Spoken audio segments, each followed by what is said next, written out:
प्रियंका की शादी से पहले ही उसकी प्रेम कहानी अब्दुल वाहिद से चल रही थी, जो 45 साल का बूढ़ा था। और जब प्रियंका की शादी हो जाती है फिर भी वो अब्दुल वाहिद से मिलती रहती है। और जब पति काम पर जाता तो वो उसको हर रोज अपने घर बुला लेती। बिल्कुल जिंदगी बड़ी बढ़िया चल रही थी, लेकिन अचानक से जिंदगी पलट जाती है और फिर कुछ ऐसा होता है कि प्रियंका अपने पति के साथ मिलकर अब्दुल वाहिद को बुलाती है घर पर और उसकी हत्या कर देती है। हत्या कर कर लाश ठिकाने लगा देती है। और फिर दूसरी तरफ जब अब्दुल वाहिद का परिवार उसको ढूंढता है, पुलिस ढूंढती है और अब्दुल वाहिद की लाश मिलती है और फिर खुलासा होता है कि आखिर प्रियंका ने अब्दुल वाहिद की हत्या कैसे और क्यों की और कैसे प्रेम कहानी की शुरुआत हुई। जब पूरी कहानी आप सुनेंगे तो आपके पैरों तले जमीन खिसक जाएगी। तो चलते हैं और इस घटना को शुरुआत से जानते हैं आखिर तक। तो दोस्तों, मेरा नाम माज है। उम्मीद है कि आप सब अच्छे होंगे, सुरक्षित होंगे। और जो आज की घटना है वो उत्तर प्रदेश के गाजियाबाद के जहासियाबाद थाना है वहाँ की। और उस थाने में 28 जून की शाम एक लड़का आता है। लड़के का नाम हामिद था, उसके साथ में उसकी माँ राजिया थी। और दोनों आकर थाना कोतवाल को एक एप्लीकेशन देते। और जो हामिद था वो बताता है कि उसके पिता 25 जून से लापता हैं, जिनका नाम अब्दुल वाहिद है, जिनकी उम्र लगभग 45 साल है।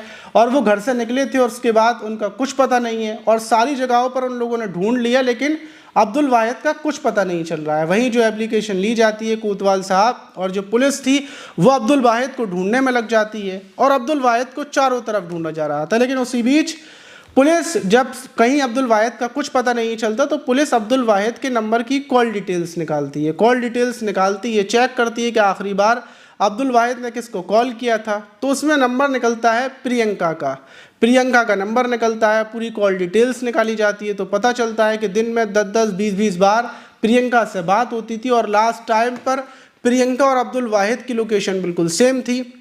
पुलिस प्रियंका की लोकेशन निकालती है तो पता चलता है कि जो मधुबन बापू धाम इलाका है वहीं पर LIG फ्लैट्स हैं और वहीं पर प्रियंका रहती है। पुलिस की टीम प्रियंका के फ्लैट्स पर पहुंचती है। वहां पर उसका पति अमित चौधरी भी था। प्रियंका की उम्र लगभग 31 साल है और अमित चौधरी की उम्र 32 साल। पुलिस प्रियंका से पूछती है कि आखिरी बार तुम्हारी अब्दुल वाहिद से बात हुई थी, अब्दुल वाहिद तुम्हारे फ्लैट पर आया था, क्या मामला था, क्या बात थी और क्यों आया था वो। जब ढेर सारे सवाल पुलिस प्रियंका से पूछती है तो प्रियंका घबरा जाती है, वो जवाब नहीं दे पाती। और पुलिस बोलती है कि तुम्हारे प्रेम संबंध हैं, क्योंकि पुलिस ने पूरा डाटा प्रियंका का निकाल लिया था। क्योंकि अक्सर जो अब्दुल वाहिद था वो प्रियंका के फ्लैट पर आया करता था, ये भी पूछताछ कर ली थी। और फिर पुलिस शक की बुनियाद पर प्रियंका को हिरासत में ले लेती है और जब सख्ती से पूछताछ करती है तो प्रियंका टूट जाती है। और प्रियंका बताती है क्या उसने और उसके पति ने दोनों ने मिलकर अब्दुल वाहिद की हत्या कर दी और जो बॉडी है वो बुलंदशहर के जंगलों में ले जाकर कार से वहां पर फेंक दी है। पुलिस आनन फानन में प्रियंका उसके पति को कार में लेकर पहुंचती है और जो जंगल उन लोगों ने बताए थे वहां पहुंचती है तो अब्दुल वाहिद की सड़ी गली लाश पड़ी हुई थी। अब सवाल ये था कि आखिर प्रियंका और अमित चौधरी ने, मतलब इन दोनों पति पत्नी ने मिलकर अब्दुल वाहिद की क्यों हत्या की। और जब पूरी कहानी जो प्रियंका थी उससे पूछी जाती है तो प्रियंका बताती है कि शादी उसकी 1 साल पहले हुई है, लेकिन 2 साल पहले से उसकी प्रेम कहानी अब्दुल वाहिद के साथ चल रही थी। शादी से पहले उसकी एक बार अब्दुल वाहिद से मुलाकात हुई थी ऐसी कोई काम के सिलसिले में, और जब से ही प्रेम संबंध चल रहे थे। और फिर उसकी शादी हो जाती है, लेकिन शादी के बाद भी जब पति काम पर चला जाता तो वो अब्दुल वाहिद को घर बुला लिया करती थी और मिला करती थी। सब कुछ बिल्कुल ठीक ठाक चल रहा था, लेकिन किसी ने उसके पति से शिकायत कर दी और पति ने CCTV कैमरे में देखकर अब्दुल वाहिद की फ़ोटो वगैरह निकाल ली और मुझसे पूछ लिया। मैंने पूरी बात बता दी कि अब्दुल वाहिद मेरा प्रेमी है, मुझसे गलती हो गई, मेरे पति ने मुझे माफ़ कर दिया। लेकिन वक्त गुजरता जाता है और अब्दुल वाहिद मुझे छोड़ने को तैयार नहीं था। और फिर 25 जून को, मतलब मैंने तो मना कर दिया था, लेकिन 25 जून को अब्दुल वाहिद गुस्से में फ्लैट पर आ जाता है। मैं अकेली थी और उसी बीच मैं अपने पति को फ़ोन कर देती हूँ कि अब्दुल वाहिद आया हुआ है, क्योंकि मेरे पति ने मुझसे बोला था दोबारा कोई गलती ना हो वरना मैं तुम्हें तलाक दे दूंगा।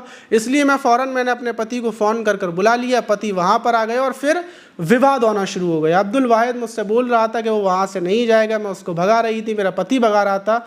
और उसी बीच मेरा पति बोलता है कि प्रियंका, अगर तुम मुझसे प्यार करती हो तो वो लोहे की रॉड उठाओ और अब्दुल वाहिद के ऊपर हमला करो। अब्दुल वाहिद को यकीन था कि मैं उसके ऊपर हमला नहीं करूँगी, क्योंकि शादी से पहले से मैं उसको जानती हूँ। फिर मैं लोहे की रॉड उठाती हूँ और अपनी पति की खातिर अब्दुल वाहिद के सर पर एक ज़ोरदार वार करती हूँ और उसी वार में अब्दुल वाहिद ज़मीन पर गिर जाता है। फिर चेक करती हूँ तो पता चलता है कि वो मर गया और हम लोग घबरा जाते हैं और घबराने के बाद फिर रात के टाइम चादर में उसकी बॉडी को लपेटते हैं और जो नीचे हमारी कार थी उसमें ले जाकर रखते हैं और फिर बुलंदशहर ले जाकर उसकी बॉडी को ठिकाने लगा देते हैं, क्योंकि हमारे पास कोई रास्ता नहीं था। पुलिस पति पत्नी को उठाकर जेल में डाल देती है और जब अब्दुल वाहिद की प्रेम संबंध के बारे में परिवार को पता चला तो हर कोई हैरान था, क्योंकि अब्दुल वाहिद के बारे में किसी को भी नहीं पता थी और वो शादीशुदा होते हुए भी एक अलग संबंध रखना चाह रहा था, एक अलग संबंध रखने की चाहत थी और यही वजह थी क्या उसका कत्ल हो गया। आप इस घटना पर क्या बोलेंगे कमेंट बॉक्स में ज़रूर बताइएगा। मिलते हैं किसी और वीडियो में, जब तक के लिए अपना ख्याल रखें, सुरक्षित रहें, सावधान रहें।